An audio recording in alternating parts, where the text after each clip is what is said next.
We want to know, who are the Fireside Poets? In the 19th century, 5 American poets from the New England area became known as the Fireside Poets. They were the first American poets to challenge the popularity of famous British poets. William Cullen Bryant was very involved in politics. He helped found the Republican Party and was a supporter of Abraham Lincoln. Some of his famous poems include Thanatopsis and To a Waterfowl. Henry Wadsworth Longfellow is arguably the most popular of the Fireside Poets.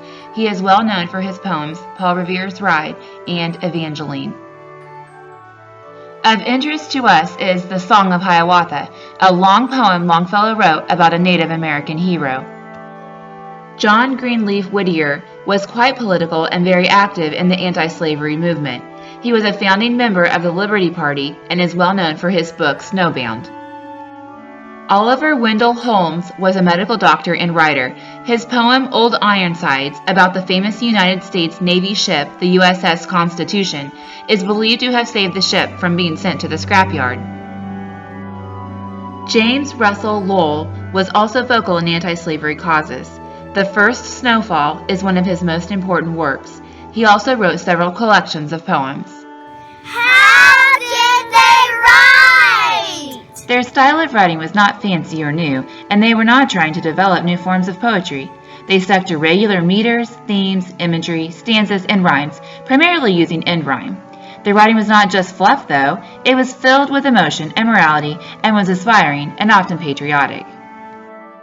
What did they write about? They wrote about home life, U.S. politics, American legends, nature, landscapes, mythology, events from American life, love, family, children, death, hard work, duty, honor, and responsibility.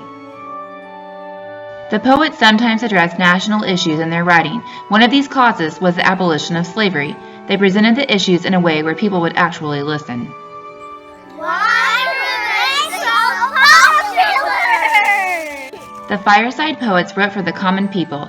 They were the voice of the average American. People could understand and relate to their writing. They were so popular that school children began memorizing their poems. The Children's Hour by Henry Wadsworth Longfellow. Between the dark and the daylight, when the night is becoming to lower, comes a pause in the day's occupations that is known as the Children's Hour. I hear in the chamber above me the patter of little feet, the sound of a door that is opened, and voices soft and sweet. From my study I see in the lamplight, descending the broad hall stair, grave Alice and laughing Allegra, and Edith with golden hair. Why were they called the Fireside Poets? The Fireside Poets were a source of entertainment for families. They would gather around the fire and read the poetry together. Out of the bosom of the air, out of the cloud folds of her garments shaken, over the woodlands brown and bare, over the harvest fields forsaken, silent and soft and slow descends the snow.